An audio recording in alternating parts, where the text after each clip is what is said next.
સરદાર સાહેબના જે વિચારો હતા કે એક ભારત બને, દરેક જ્ઞાતિ જાતિના લોકો એક થઈ અને ભારતને આગળ વધારે, આ વિચાર ધારા સાથે ગોંડલની અંદર પણ તમામ સમાજના લોકો જ્યારે એક થઈ અને રહે છે. આ યાત્રાનું સ્વાગત કરવા માટે પણ ગોંડલના 18 વરણના લોકો, હિન્દુ સમાજ, મુસ્લિમ સમાજથી માંડી તમામ લોકો જે રીતે પૂરા હર્ષ ઉમંગને લાગણી સાથે વધારેલા છે. રાજ્યમાં હાલમાં સરદાર વલ્લભભાઈ પટેલની 150મી જન્મ જયંતિની ઉજવણીના ભાગરૂપે સરદાર સન્માન યાત્રાનું આયોજન કરવામાં આવ્યું છે. હવે આ યાત્રા રાજકોટના ગોંડલ ખાતે પહોંચી હતી, જેનાથી ગોંડલના રાજકારણમાં ગરમાવો આવી ગયો હતો. આ યાત્રાનું સ્વાગત કરવા માટે ગણેશ ગોંડલ, રમેશ ધડુક, જયેશ રાદડિયા પહોંચ્યા હતા અને સાથે જ અલ્પેશ ઢોરલિયા પણ હાજર હતા. આ સરદાર સન્માન યાત્રાને લઈને ગણેશ ગોંડલે શું કહ્યું, આવો સાંભળીએ તેમણે.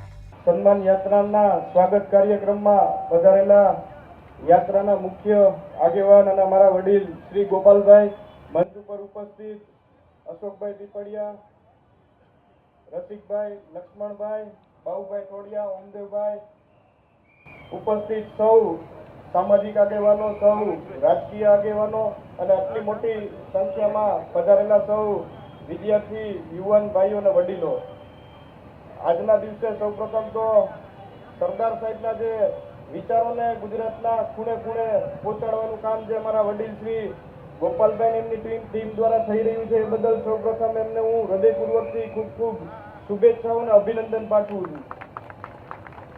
એની સાથે સરદાર સાહેબના જે વિચારો હતા કે એક ભારત બને, દરેક જ્ઞાતિ જાતિના લોકો એક થઈ અને ભારતને આગળ વધારે, આ વિચાર ધારા સાથે ગોંડલની અંદર પણ તમામ સમાજના લોકો જ્યારે એક થઈ અને રહે છે. આ યાત્રાનું સ્વાગત કરવા માટે પણ ગોંડલના 18 વરણના લોકો, હિન્દુ સમાજ, મુસ્લિમ સમાજથી માંડી તમામ લોકો જે રીતે પૂરા હર્ષ ઉમંગને લાગણી સાથે વધારેલા છે, એમનો પણ હું હૃદયપૂર્વકથી ખૂબ ખૂબ આભાર વ્યક્ત કરું છું.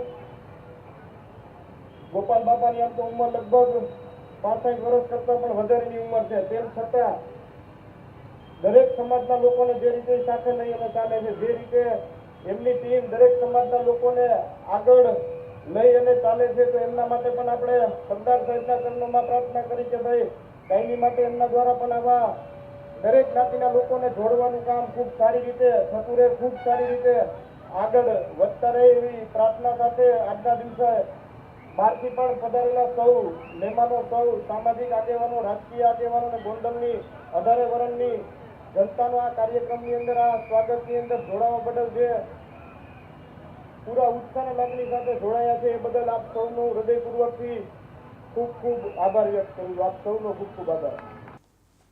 વાત કરીએ સરદાર સન્માન યાત્રાની, તો કુલ 12 દિવસની આ યાત્રા દરમિયાન સરદાર સન્માન યાત્રા 18 જિલ્લા, 62 તાલુકા અને 355 ગામોને આવરી લેશે. ગુજરાતના ઉત્તરથી દક્ષિણ અને કચ્છથી સૌરાષ્ટ્ર સુધી આ યાત્રાનું આયોજન કરવામાં આવ્યું છે. આ યાત્રા સરદાર સાહેબના વિચારો અને એકતાનો સંદેશ ઘેર ઘેર પહોંચાડી રહી છે. સરદાર સન્માન યાત્રાનો આરંભ 11મી સપ્ટેમ્બર 2025ના રોજ બારડોલીના ઐતિહાસિક સ્વરાજ આશ્રમથી કરવામાં આવ્યો હતો. તો આ બાબતે તમારું શું માનવું છે, અમને કોમેન્ટ બોક્સમાં લખીને જરૂર જણાવો. જો તમે અમને YouTube પર જોઈ રહ્યા તો સબસ્ક્રાઇબ કરો. જો તમે અમને Instagram અને Facebook પર જોઈ રહ્યા તો ફોલો કરો. સાથે જ અમારી WhatsApp ચેનલ આવી ગઈ છે, જોઈન કરવાનું ના ભૂલતા. નમસ્કાર.